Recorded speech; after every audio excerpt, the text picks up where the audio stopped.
What is up, everybody? It's your boy Doody back again with another video. And sad news, folks, sad news from the DSP Snortex. Our boy DSP has finally had to make the tough decision to wage quit Retro Rewind Job Simulator. Yep, that's right. The dominoes are starting to fall, folks. First, it's Retro Rewind. Second will be RimWorld, and please, Jesus, let it be RimWorld. God, of all his playthroughs, I think RimWorld is probably the worst. And then, of course, lastly, Dragon Quest VII. And I know this one really hurt Phil. I mean, look at his face. You can tell it's still bothering him, but I think this one hurt because, of course, it was easy, chill, fun. And people supported this. I mean, all he had to do was basically just walk around and click buttons and actually really not do much. I mean, I think he was really sad that he had to let this one go because, of course, now he's going to have to find some new games. God knows what that is. I know he's hoping for the Mouse PI and Pragmata to save the business, but I'm not sure he's gonna like either of those. He might like Mouse PI. We'll see. Let's see if the Dents like it. But you know, the Retro Rewind was very similar to the Disney Princess playthroughs, where it's an easy game. It doesn't require much effort, and the children in DSP's community love it and support it. And sadly, that didn't happen yesterday. It hasn't happened for quite a while.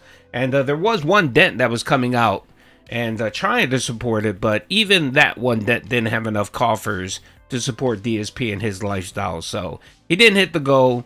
He wage quitted, so the Retro Rewind store is officially closed for business. Now DSP will have to find something new and meaningful to play. So let's hear him talk about it. I'm sure he'll bitch about it, but we'll see. Let's see. Anyway, let's get into the video. Welcome to the Daily Wrap for what was Wednesday, the 15th of April, 2026. Another great streaming day here on the channel. Let's talk all about it. We started off today with a formal episode of the Level 1 podcast where we had many different topics to discuss, but notably, not only did we have to figure out some candidates for the next DSP Tries It and also talk about the next upcoming marathon, but we had to talk about the games that I currently have in my rotation. Reason being, we have 2 new games coming out starting tomorrow, and with so many games in the rotation as of now, there's no way I'm going to be able to juggle 5 games now and then also play 2 new games.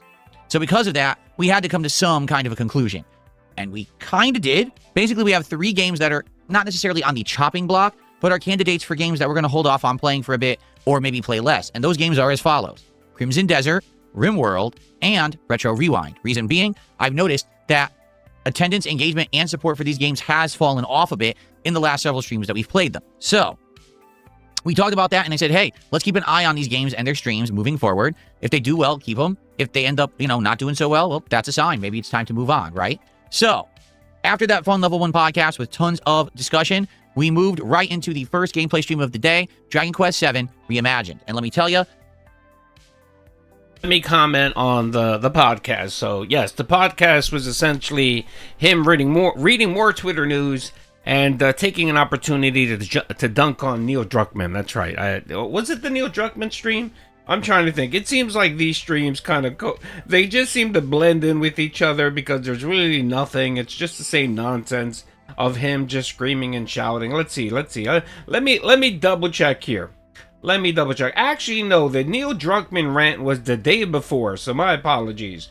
Yesterday during the stream was man, I'm not even sure what it was. It was just some okay. Oh no, I remember what it was. My apologies. It was mostly talking about Phil trying to convince people to finance another marathon. That's right. So Phil wanted everyone to agree to the May 3rd marathon because, of course, he got that extra money during his birthday. He can't help himself. Now, initially, what he was going to do is he was going to skip 2 months, and then the next marathon was in July because, of course, he thought doing these every month meant they weren't meaningful. But I guess the lure of the money and the support, those $400 or $500 that he gets on those streams, it's just too much for Phil to pass up. So he keeps hinting at we might do this, but we already know he is. You know, he once he brought it up and started hinting at it, you already knew that he was going to do a marathon no matter what. And I think he's leaning on boring ass Mega Man marathon since, of course, this is what his third marathon stream of this, and he still hasn't finished all the games. Jesus Christ, he's so slow and such a bad gamer. But anyway, that's right. Dents, make sure to refill your Velcro wallets and make sure to give Phil all your money, because this is going to be a norm, brother. Every month we're going to have a marathon. And we know where this came from. This came specifically because of taxes. I mean, you notice he starts going insane about, new gimmicks and new scams right around April. And this year was no different.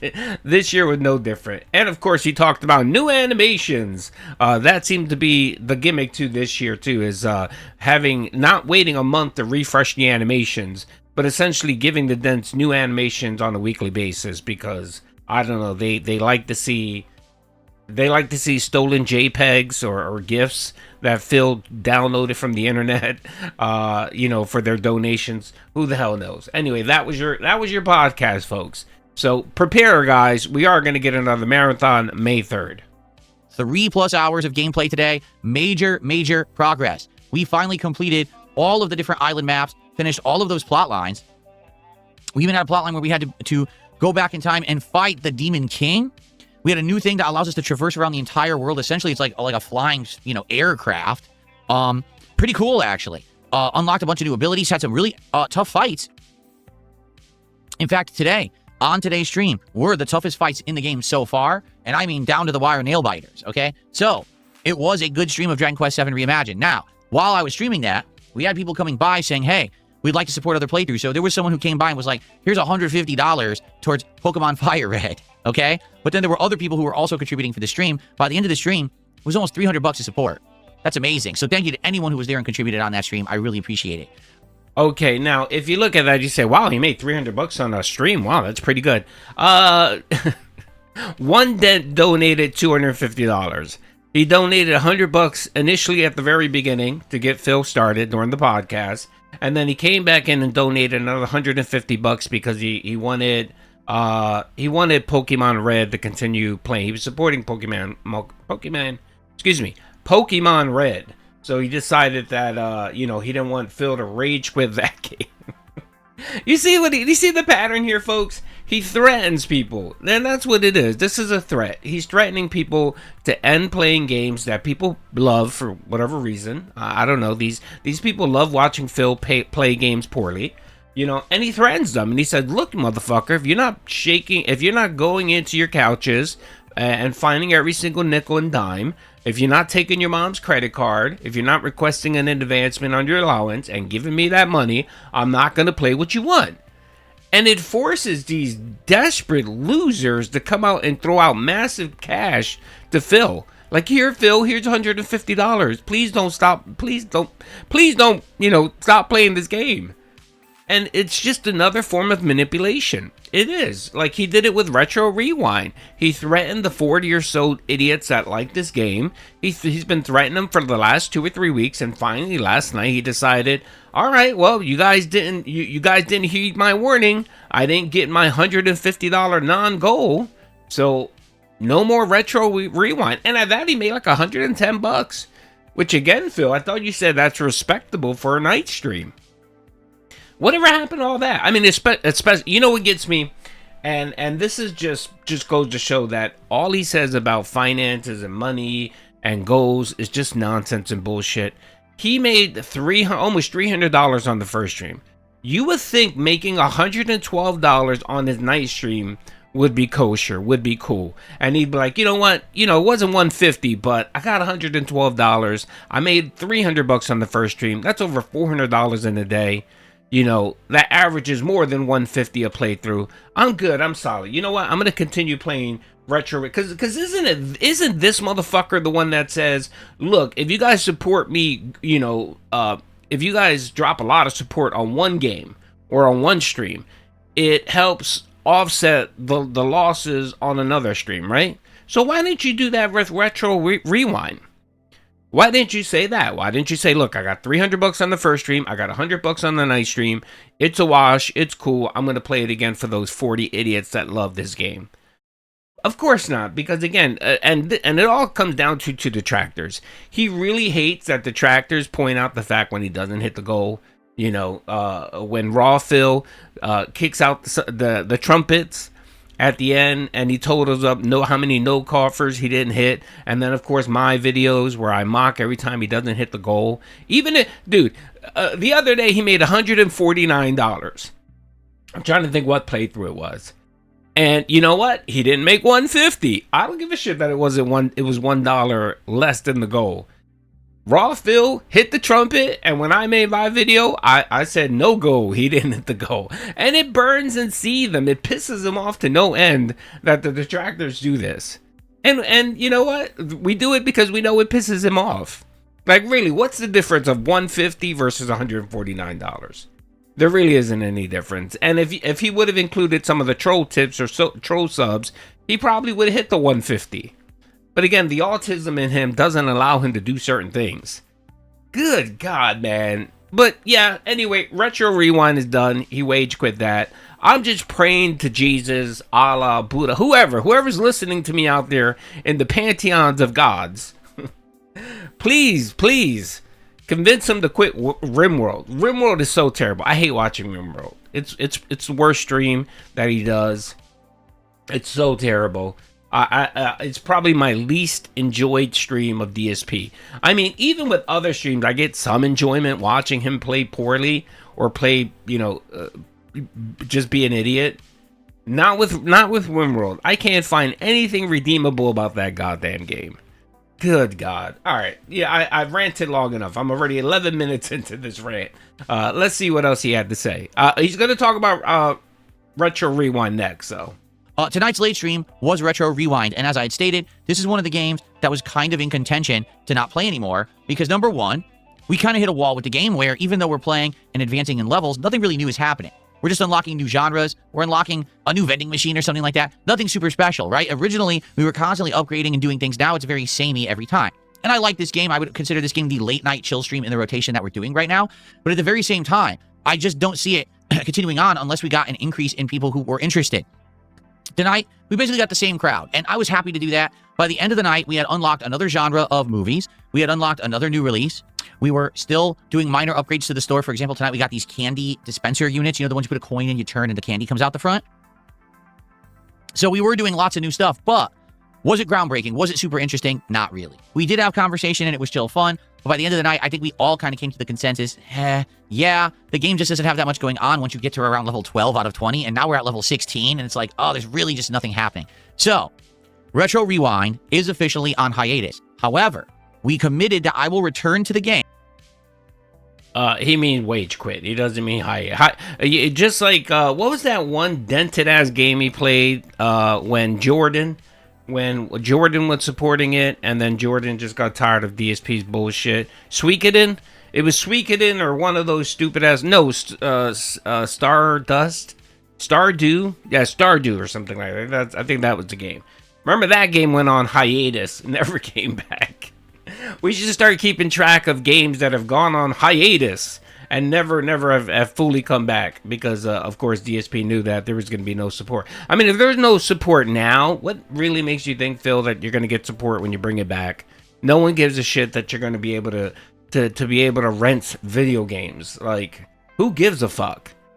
And again, you make it so boring. So, you know what? And I'm going to give you credit because I know a lot of people say I never give Phil any credit. He had one interesting moment last night during the Retro Rewind. He made a joke about the quartering, which was funny. Someone rented a video that was called Electric Bull, and then he automatically caught the Bull reference. And if you don't know anything about the Kino Casino Jeremy thing, they talk about him being a cuck and his wife has a bull and all this stuff. And he actually made the funny joke about, I want to say the joke, but I don't want to get my channel taken down. And that was funny. That was really funny. Like that was good humor where he used something current and made a joke out of it and sort of was a little bit, it was funny. It was funny. It was funny in a DSP way. Now, if you do more of that, Phil, your content might be remotely interesting. Especially these fucking walking sim games like Retro Job. You have to be clever. You have to have a little charisma. You have to have a little bit of humor. And again, it's not about being, oh my God, being Dave Chappelle humorous or funny. You know, you can be funny in a nerdy kind of way. You know what I mean? But again, you need that confidence, that charisma, and you just don't have it, man. You really don't. And it's hard to watch you play these games, especially when, you know, for 2.5 hours. Jesus Christ, you get no payoff whatsoever. But I will give you credit. You did have that one funny moment last night. And I'll give you credit for that. I thought it was funny. I laughed. I chuckled when I heard the joke because I said, oh, yeah, that's a funny reference. Do more of that, Phil. Really, do more of that. And again, you don't have to be like, and to Phil thinks, oh, for me to be funny would me to say something disgusting, perverted, racist, edgy. No. You don't have to do any of that. None of that. That joke that you threw yesterday about the quartering, none of it was edgy. None of it was racist. None of it was gutter poop humor. It was an observation about a current event, and you made it funny. Do more of that, Phil. Trust me. If you do more of that, it'll go a long way with your streams and how people perceive you. When the game devs actively update it, which they're going to do, they already have a roadmap laid out. They're going to have a major update that allows you to repair the broken tapes. And they've already stated that in the future, they're going to add video games. That's going to be awesome to have a whole video game section of the store laid out. Like, that's cool. So for now, Retro Rewind on hold. We'll bring it back when the new updates hit and we're interested in continuing. Thank you to anyone who watched the playthrough up to now. It's been great. I can't wait to go back to it later in the year when there's more to do in the game. Okay, so this helps right off the bat. This opens up another slot where we're going to be playing all the games that I've been still juggling plus the new ones, and it gives us more opportunity to play more, okay? So, that being said, what is going to happen tomorrow? Tomorrow morning, it will be the DSP Morning Show, and it'll be a shorter one because it's going to be the premiere of Mouse PI for Hire. I already pre-ordered the game. I just can't install it yet, but I'm ready to go. So tomorrow, Mouse PI for Hire, debuting on the first stream. I hope it's good. If it is, new playthrough coming up, folks. And tomorrow night, for the first time, Pokemon Fire Red as a late night chill stream. Now, Fire Red has done absolutely outstanding in my rotation as a daytime stream. Good engagement, good attendance, and great support almost every single time that I played this game. And I want that, obviously, to continue. So I hope if you like Fire Red, you can make it tomorrow night on my late stream. All right? If not, hopefully, you'll still check it out and you'll still engage and support it after the fact because this has been a great one. I wouldn't want it to die out now simply because I have to play it as a night stream this week because of these new releases. All right? So, you know, let it be known. Fire Red tomorrow night. Please show up. I would love to continue this playthrough and have it continue to be successful. All right? Keep in mind, on Friday, we got another new release in... I'm pretty sure Princess Luna and Jade will be out in full force tonight. Don't worry, Phil. You'll be okay. Good God. Again, I'm not a fan of Pokemon. I know people love the game. I don't care. It really doesn't matter. It doesn't resonate for me. We do get some content out of DSP because the trolls do come out to harass him during Pokemon, so it's not that bad. Again, it's not like RimWorld. RimWorld gives us nothing. That content is super boring. It's not great. I don't find it interesting. I don't even watch it anymore. When I hear he does RimWorld on the night stream, I watch the unrecorded beg segment. I try to get a clip there, and I move on with my day. The only time I might clip it is if he doesn't hit the goal, and that's just to piss him off. But normal, regular streams, I can care less. Alrighty, folks. Well, that's it. It's official. Retro Rewind Job Simulator has been sent to Ban World. And RimWorld and Dragon Quest will be next, folks. Don't worry. Just give it a little bit of time. We'll be getting wage quits pretty soon. Hope you guys enjoyed the video. Peace out.